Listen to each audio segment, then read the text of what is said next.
Button. Button. Hello, everyone. We're here. That's what I say, apparently. It's week 10 and a half with codes and Kmigs, 10.5.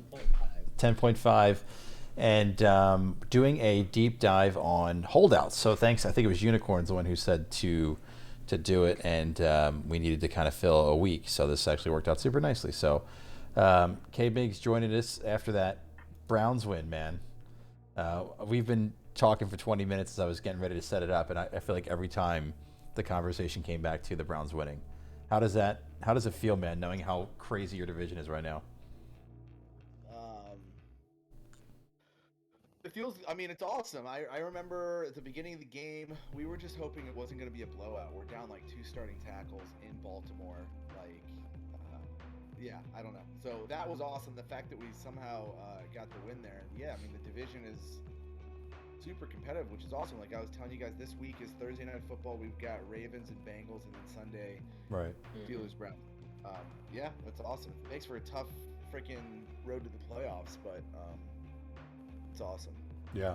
Nice to As see in all Michelle four. put together football, dude. Because like, whatever, he's just gonna get so much shit no matter what, you know. So like, it's Yeah. just nice. You can play like some football without mistakes, which was that second half. That's awesome. And not only that, but wasn't it like coming into this week or still now, all four teams are like in playoffs if the season ended today or something, like they're awfully close or some shit. I can't They've remember. all got. I think like the Bengals have the worst record. They're like 5-4, which is crazy. Yeah. Yeah, So Steelers won today too. They're 6-3 over the Packers. Yeah, it's yeah, that division's gonna get that's gonna be yeah, messy throughout the way. they play good football in the North. Yeah. Speaking of football in the North, I heard a commentator say today that the Vikings are the hottest team in the NFC, Oh and my goodness. that's just the worst, one of the worst takes I think I've ever heard. He's like, oh, they won four in a row. It's They're like, okay, exciting. yeah, I Yeah, mean that's what I'm Dobbs saying. is, Like, but Dobbs is exciting, right? Like everybody's just rooting for Yeah, he Josh is. Dobbs more than anything. I He don't really know, is. nobody when more I than hear like Code. hottest team, I don't know. Maybe that. I mean, the Texans are AFC, but I don't know if they're the hottest team in the NFC. I mean, they're not. We'll see. It's just too big of a I think statement, isn't it? Dobbs is. I think it's very interesting to see a quarterback like Dobbs in that kind of system, though. You know, Yeah, like the Shanahan McVay quarterback system. They've never had a mobile quarterback like this, and that's what right. Shanahan wanted to do with Trey Lance, and obviously we know how that worked out. So it's really cool to see Dobbs do what he's done in 2 weeks. Yeah, I mean, the first week he took like no reps with the starting team, and I know. yeah, and then this week he balled out from what I saw. It was like Stafford with the Rams, or not Stafford. Baker. Mayfield. Mayfield. Yeah. Yeah. I remember being at a bar in Florida, randomly watching Baker last year, like pull off that win, and I was really excited for him. Yeah. Seeing And it Dobbs was do like a this shit's really cool. game too. Yeah, it was like a Thursday Everybody, night or something like that. I think it was. yeah. Yeah. Yeah, it was Short week. great. Flew in like the last day. Yeah. Yeah, like picked up off the waivers and shit. It was Pretty crazy. much. Yeah. Anyway, let's talk about our league, I guess, a bit. There's just a lot happening. Doing this on a Sunday is clearly not the best because all we want to do is talk about what actually happened. So, oh well.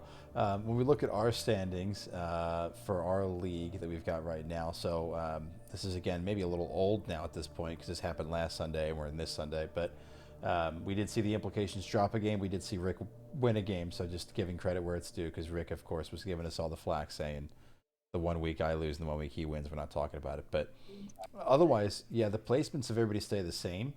Brownout moving up, 1 game now behind the Kungsu Pandas, so feasible for you to take over first place this week potentially. Dan jumps up to 9-9. But Raggy picked up 2 wins last week. We do see the Buffalo Princesses quietly at second best record in the league at 13-5. Who holds a tiebreaker between you and the Pandas, Code? Do you know? I beat him. Was Yeah, it so you last do. week? So yeah, so you have the second best record in the league Currently, technically. yeah. So that's exciting. A lot of moving pieces in the league. The inaugural's at 10-8, so that division's still looking really strong with 3 teams in the double-digit win category.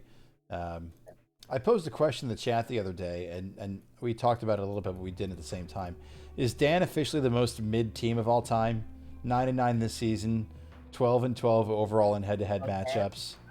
Yeah. That's. I mean, it doesn't get more I'm mid not than gonna that, say right? anything 'cause- I'm not gonna say anything because he and I are head to head, and there's no guarantee I'm gonna win. So, But but as soon as the I- game's over, you'll give your opinion in the chat. Yeah, How is it? Kmigs is emitting a response. Like I'm gonna say, like he has some like really great like star players, and then like flex options, like Yeah. like just and there's not really an in between. So It looks like you and I are the two fucking I mean, people still I playing mean, this looking week, at by his the way. team right now, looking at his team right now, he has to start Taysom Hill. Zach Moss got 1 carry today, so that's not good. It's So tight he's at number starting 9, Taysom Hill, by the way. He's starting the entire Colts And QB backfield. 27. yeah, If you look at his bench, he had Mostert on bye, Yeah. and Cup on bye. oh yeah, those bye weeks have been brutal. But don't you think things are going to start clicking now, right? Like, I think at this point in time, you just don't play Zach Moss anymore. I've got him in another league, and I'm like trying to ride it out too. Like, you don't put Zach Moss in anymore. But he still has a strong team. I don't know. It's just funny how his luck is to be 9-9 overall. Who's he play this? Oh, it's you guys this week. Yeah, you and I are the only two teams still playing right now. Everybody else has got a blowout win, it looks like. So Corey, it's just you and I, which is exciting and petrifying at the same time. So I've got the rest of my team is playing tonight. Brees and Wilson, and Yeah. then he's got Wilson, Russ yeah. Wilson tomorrow night. yeah, points projected. You're supposed to win by 12. I'm supposed to win by 10. I shouldn't be sweating this much against Flynn, but the last week and this week, my entire team are just like getting through their bye weeks. So it's a close one for me against Flynn. But if I've got AJ Brown, Patrick Mahomes, and Kelsey on bye, and last week was Debo CMC, I'm not worried, but we'll see. When we look at our playoff bracket, though, they stayed the same, hasn't gone anywhere. We've got the extra pick bracket still raggy, and the inaugurals toilet bowl bracket is those 4 down there, grand prize, and there you go, boy. I sneezed. Thank you. I saved the stream from. Oh god. I didn't save it that time. I tried to mute the first time. Tried to hold it. It didn't work. Sorry. But the playoff bracket hasn't changed. The extra pick and the toilet bowl bracket haven't changed. But it does get spicy after this week. We've got one more regular season week left, and then we go into our division games. But let's talk about what we've got going on in the holdout department. So I should have had like a screenshot of the rule book or something. But as a reminder, the way that holdouts work are you take the top. So for quarterbacks, it's the top 6 players. The running back and wide receivers are the top 12 players, and the tight ends are the top 4 players. You take all their salaries, add it up, divided by the number of players, and if there's a player in that tier that doesn't meet 60% of that, they will hold out. So, for example, if you look at the top tier for quarterbacks, and you've got a guy paid 100, another guy paid 100, another guy paid 100, another guy paid 100, another guy paid 20, you add all that up, it's 420. I did not do that on purpose. Divided by 5, it comes out to whatever it is. That guy who's only paid 20 is 60. He's not paid 60% of the average salary, so he holds out, right? So then there's the top half. So the top half of those holdout tiers create superstar holdouts where they really want the money, and there's the bottom half, which is just a holdout, and they want a portion of that money, right? So we'll start with the quarterbacks, and it'll kind of make a little bit more sense once I put it up on your screen. So let's do that. They want a fair deal and not just like, oh, give me like Josh Jacobs money or I'm not playing. Yeah. So for quarterbacks, so the superstars, anybody that's in the top 3 would demand $104 for their first year of their contract.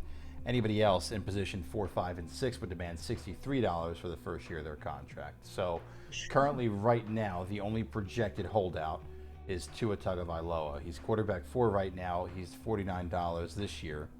And so if the season ends and he stays in the top 6, he would hold out, and he would demand $63 to be the part 1 of his next contract. Yeah. So what's nice is you get to re-sign them and extend them for free as long as you'd like.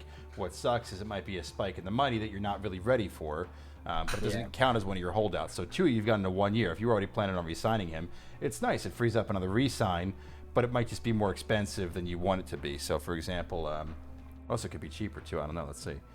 So 49 times 1.2. So he would have been $59. Let's pretend Tua holds out. He would have been $59 instead. He's $63. So it is a bit more expensive doing it this way, but it frees up a re-sign. But otherwise, people to keep an eye on. Howell currently at QB7, so one spot away, is only being paid $7 this year. Dobbs is in QB10, paid $16 this year, and Goff at $13. It's pretty far down there, so it's unlikely.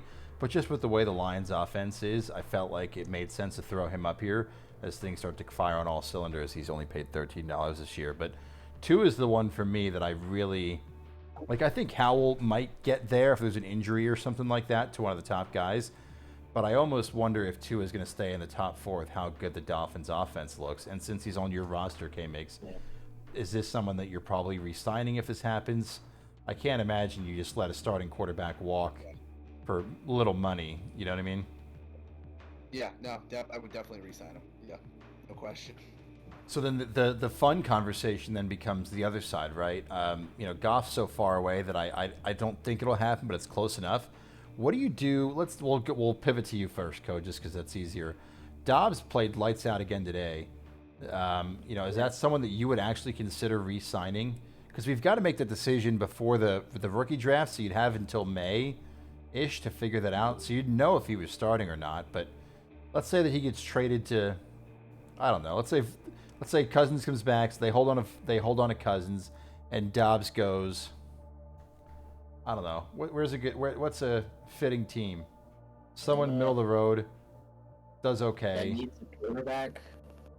Let's say he goes to Oakland. He goes to Seattle. He goes to Seattle. Yeah. Like, do you sign him? Do you pay him $63? Is the question. That's the tougher question because like I already like protected him off the taxi squad because like I believed in him as like a player. Didn't think he was gonna be putting up 28 fantasy points a game the past 3 weeks, but like I figured he had a decent shot to like start next year maybe, but I didn't really factor in the fact that he could also hold out. Yeah. And like if he's gonna demand like $63, I mean I guess it depends on his landing spot, and if I've got until May, then that's nice. But like I'm also already paying Hurts and Burrow the major salaries. So and it's like I mean, paying Dobbs like what $63 year one because that's what his contract would be. Right. It's like, I know that like in Superflex it's great to have those quarterbacks, but it's like my goodness, like paying a guy $60 to ride the bench. That's tough. The other thing too is let's say that you don't re-sign him. So as another reminder with the holdouts, if you choose to let someone go in free agency, you get a compensatory pick at the end of round 2. So let's say you decide to let Dobbs go and nobody else lets anybody go, you get pick 2.13, and he becomes a free agent, which he's then bid on. You could probably sign him for less than 63. No way someone's gonna bid like 63. Like you could probably bid up to 50 and still get him. But I mean, like if like Dobbs like just maybe if the Vikings let Cousins walk and are like Dobbs the QB of the future, like but I don't really know if that's gonna happen either. Yeah. Yeah. That's why I say I think. Obviously, this is a hypothetical, but let's say Dobbs balls out, right? Let's say Dobbs somehow elevates that offense in a way that an immobile Kirk Cousins couldn't. That's going to be really interesting. Cousins has a really big contract, but there's teams that would probably love to have Cousins now. Yeah. So, I mean, it'll be interesting to see what happens if Dobbs keeps playing this way. I mean, it's incredible the little run he's had. And he did play well in the Cardinals, even though they were losing, but he did have some good games. Yeah. I think the more interesting conversation is Sam Howell.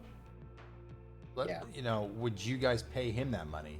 He's played well enough. I think that he plays in the NFL next year. If I'm the CEO of the Commanders or whatever the hell the right term is, like he's my guy going into next year. I think. I think they're both equally. Yeah, they're both equally interesting conversations. But like I think like in terms of like pure passer, Howell like it just beats Dobbs out. Like I haven't like watched a ton of Sam Howell, but like every time I see him and I see him like throw a ball, I'm just like, wow, that's a pretty spiral. So like, Yes, I am. just yeah.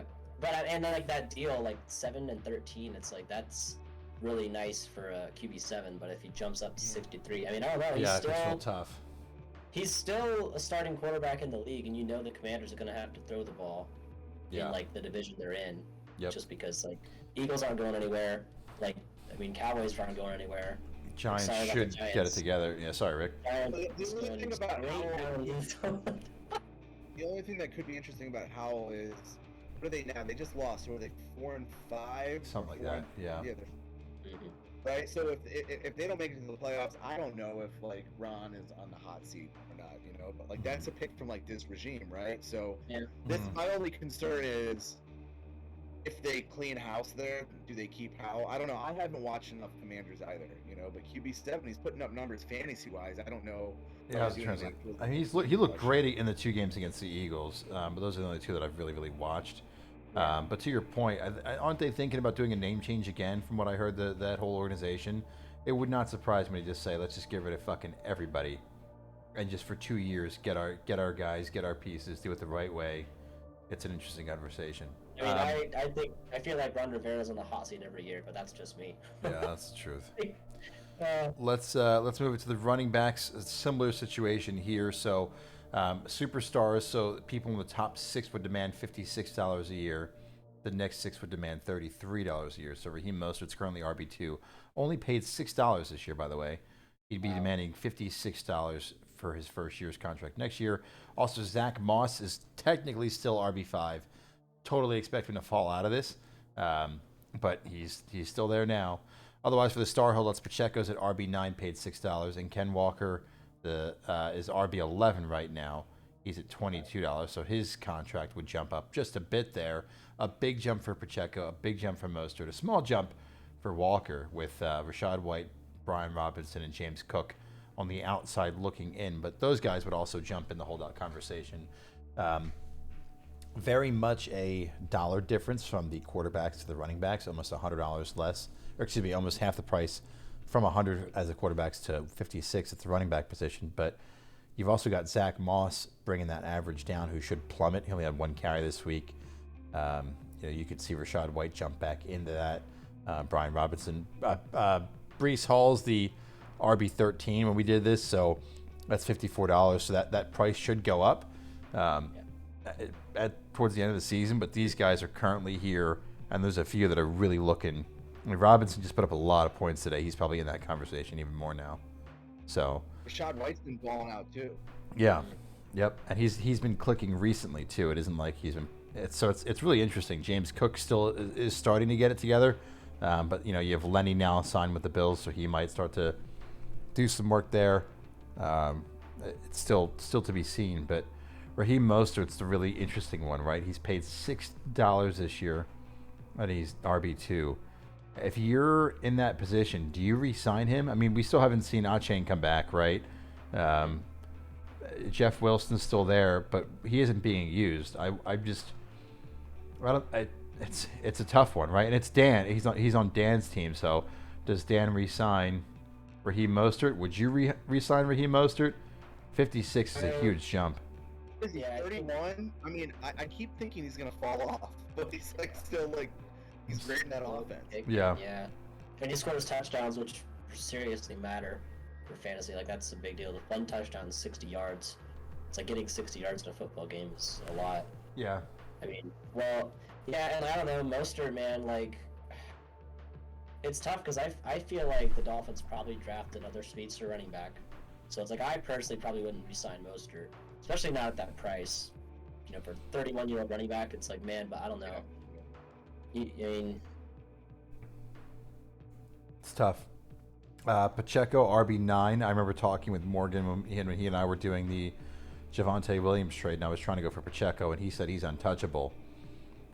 Is he untouchable because he's so cheap?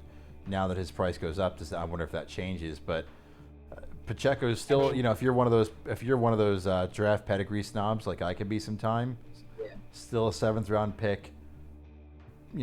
At what point do the Chiefs go get somebody else? But they need help on different pieces of their offense, I think. But he's someone I feel like he'd re-sign. How long ago was he saying he was untouchable? 2 weeks. Still. During when I did the Javonte Williams trade. I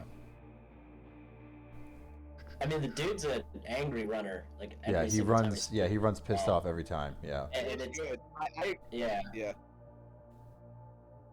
I agree with the draft pedigree thing too, and then I kept saying that about Pacheco, but then like I don't know. He looks good. He looks good in that offense, and clearly nobody. I mean, the only other guy that's kind of hurting his touches, but not really, is McKinnon.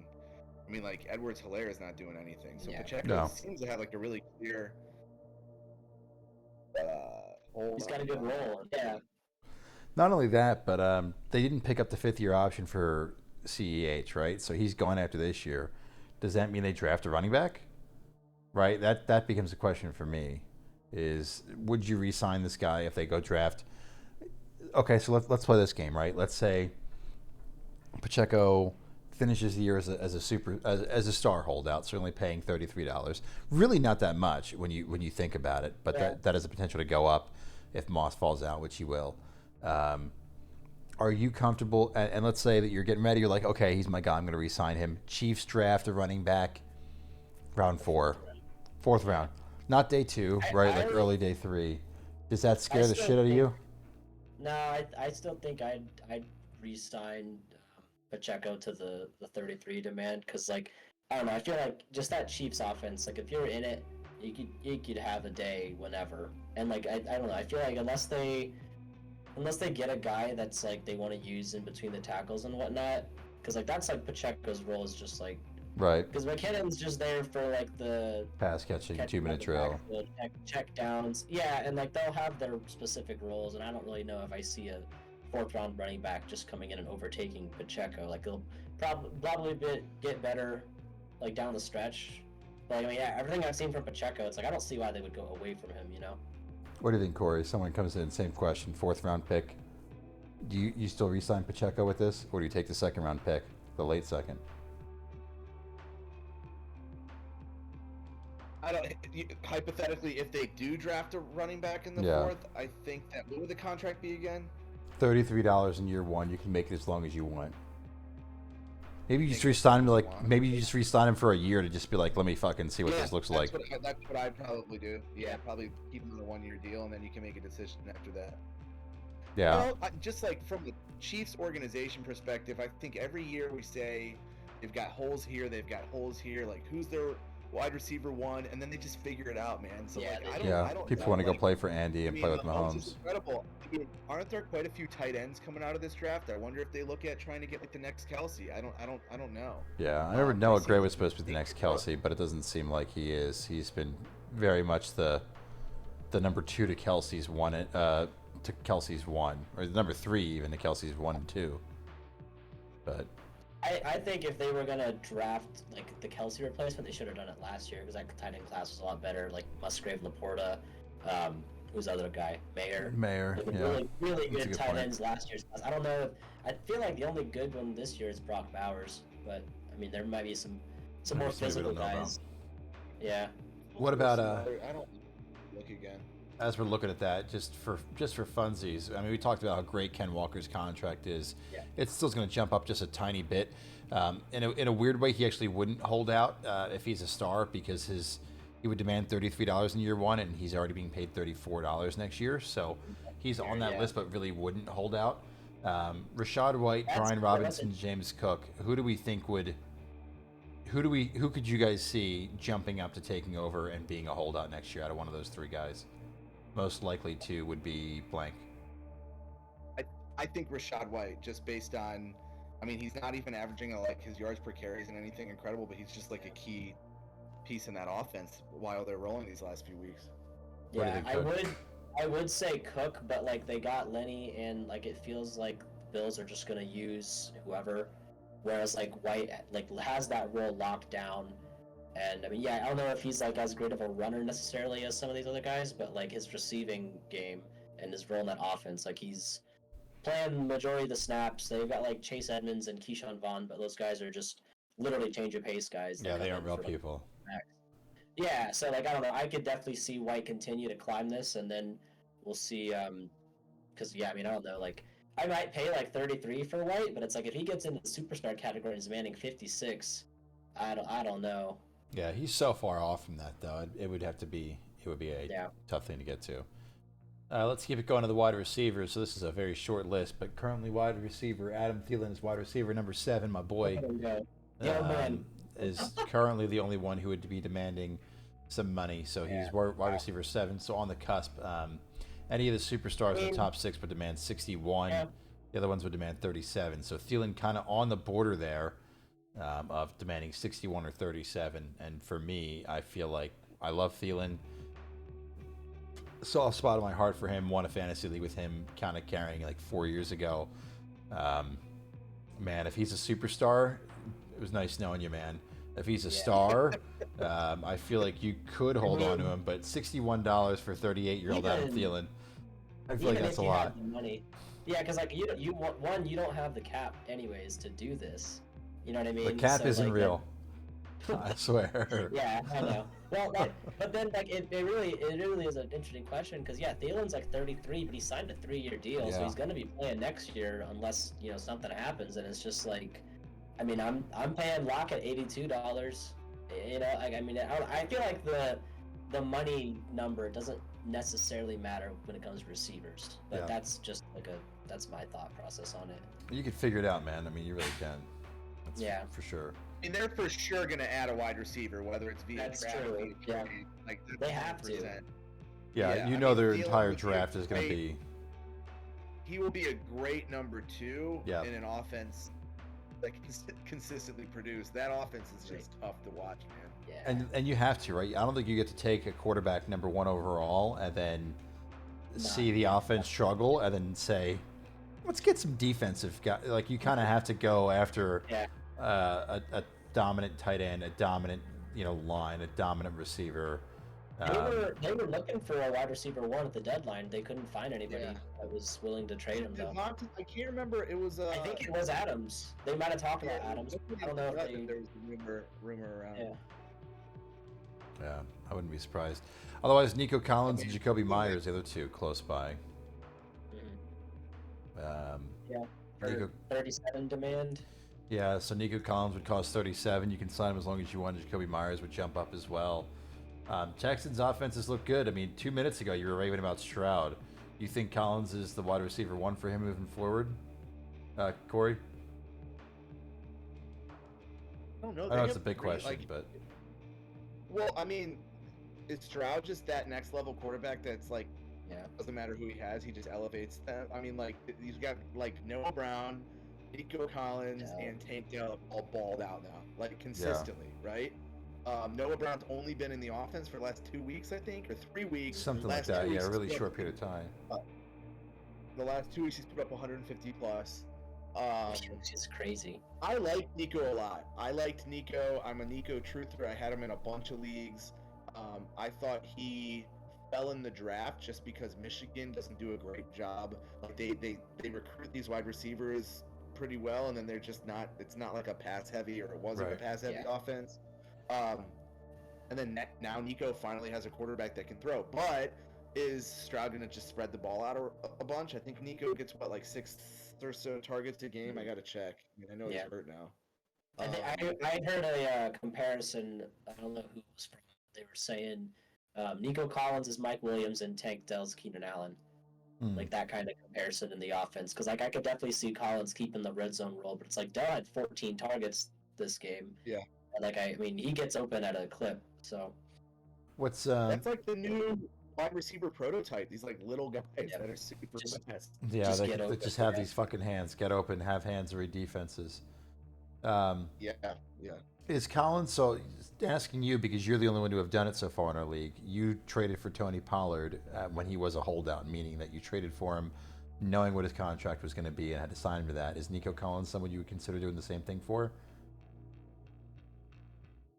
Would I trade for Nico knowing he would be a holdout? No, so let's pretend at the end of the year comes around, he's a holdout. There's like a 2-week window where it's like you get told, hey, this guy's a holdout. You can sign him for 37, let him go, or you can trade him away. Is Nico someone that you would trade for knowing that he's going to be $37 year 1 next year?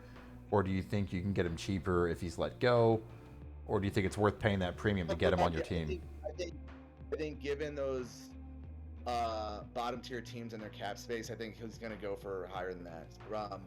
Give me one of the top 2 receivers in that offense, man. I mean, Stroud looks awesome. Like I would take Collins. I would keep Collins at what is it, 37? Yeah.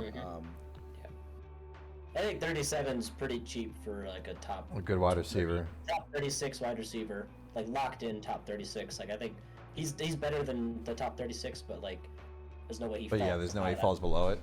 What about that and same? Also, you know what I like about it is if he's a holdout, you don't have to sign him and do like a long deal. So like, let's say Yeah, you're not do a year. sure, do a year, do 2 years. You know? Yeah, do a year and move on if you don't want him. Code posed the same question to you. Jacoby Myers right behind him, wide receiver 16. Yeah. Same thing. You think you pay this guy 37 with all the turmoil in Vegas or no? I mean, I've like always been the Myers truther, but I feel like he's just been riding on touchdowns this year, and now that like McDaniel's is out, Jimmy G's out, I don't know if I'd pay him 37. That would be one. It's like if I did re-sign him to 37, it would be a 1-year thing. Let's see what happens because I know there's all those Davante Adams rumors. He's not going anywhere. Like No. I don't think that nothing's happening. So he's always going to be the wide receiver 2 wherever he goes, and he's a good ass wide receiver 2, but he's never going to be 1. So Raiders breaking news: Raiders trade for Kirk Cousins. Do you keep Myers? oh wow, if the Raiders went for Cousins, I probably would keep Myers actually. Yeah. It's really interesting their QB situation. What were you gonna say, Corey? I'm sorry, I didn't mean to cut you off. You don't think Adams is? I think it depends on what they do, obviously, at the quarterback. But I mean, I think they're. I don't know if they get a new coach. Are they about to rebuild? I have no idea what they're going to do. If they keep Adams, then obviously they're going to make a move for a quarterback. I kind of like Cousins' idea. That is a pretty cool idea, yeah. Yeah, I think it depends who they get at coach. I mean, there are rumors about Davante Adams at the trade deadline. I'm sure he's gonna want out unless they get a quarterback, unless they somehow retool and convince him that they're a true contender. By the way, if just in some capacity, if Davante Adams' deal is ridiculous. If they cut him next year for whatever reason, like couldn't find a trade, they cut him negative $15 million in cap. If they cut him, if they cut him in 2025. They lose about $16 million in dead cap, but they gain 28.5 back. There's just, I mean, it's going to be so expensive, and so the Raiders are paying Gruden still, by the way, and they're paying Josh McDaniels. If they get this next coach in there, they probably could take the time to rebuild because there's no way that Mark Davis is going to be like, yeah, I'll pay 3 fired coaches, right?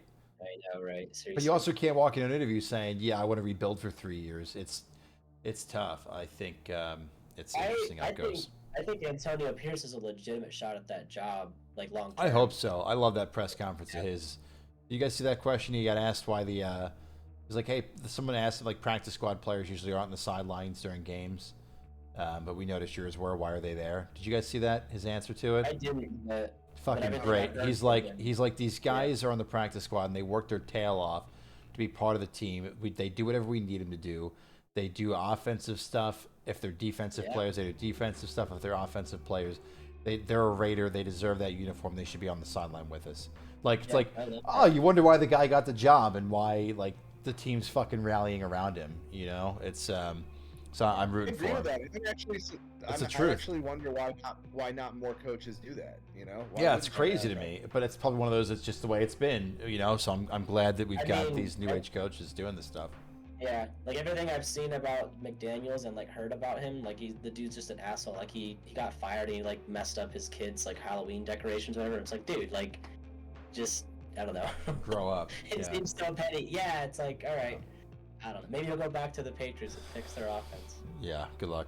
I wonder what the Patriots. I wonder what they're gonna do. I mean, they would never fire Belichick. No, he's gonna retire at the end of this year. I think maybe but I don't know if he does. I don't know. That's a whole. He got the Shula record, so I think he's coasting from here on out. We'll see. All right, let's move on to the tight ends. Mac Jones hasn't been great, but like, who's he supposed to throw to? I know, seriously. His tight ends. Yeah. I also, as much as I don't like Mac Jones, I think putting Bailey Zappi in for the last minute 45 wasn't a good idea either. But that was whole other conversation. So, all right, our tight ends. This is a short and sweet list. Cole Kmet is currently the only holdout. He's paid $21 this year. He's paid $30 next year, but he would hold out for an extra $1 if he ends in the top 4. He'd be $31. at the end of the season if he stays at number 4. And then we also have quarterback Taysom Hill would hold out in the tight end position. And he would demand $31 next year. He's like quarterback 27, by the way. He's also tight end 9. How does that's wild? He's not. He's QB 27 though. He's not. Yeah. But he's a tight end 9. Yeah. Sleeper has him as a quarterback and a tight end. So the way that because I remember like last year, the year before, it was like a whole la-di-da about what to do with him. I'm like, whatever Sleeper classes him as, that's what I'm just going to class him as because I'm not going to fucking play that game. So anyway, so he's tight end 9. So there was the potential he could go up and hold out, especially now that Derek Carr got a little banged up. So there's a potential they do more things with Hill. Jameis did very Jameis things today, it looked like. So maybe more trick plays with Taysom, and that means his price goes up. We already know how much of a wasteland tight end is, as you can imagine. If I'm not mistaken, it's Hawkinson, Andrews, Kelsey, 1, 2, 3. It's really just a matter of whoever gets to number 4 is going to be the interesting one. Cole Kmet, I mean, so look, he's already being paid $30 next year. So instead of posing would you re-sign him? Do you extend him for a longer term? Do you keep him so he'd have 2 years? Would you keep him at the 2 years? Do you only give him 1 year because you don't know what the fuck the Bears are going to do?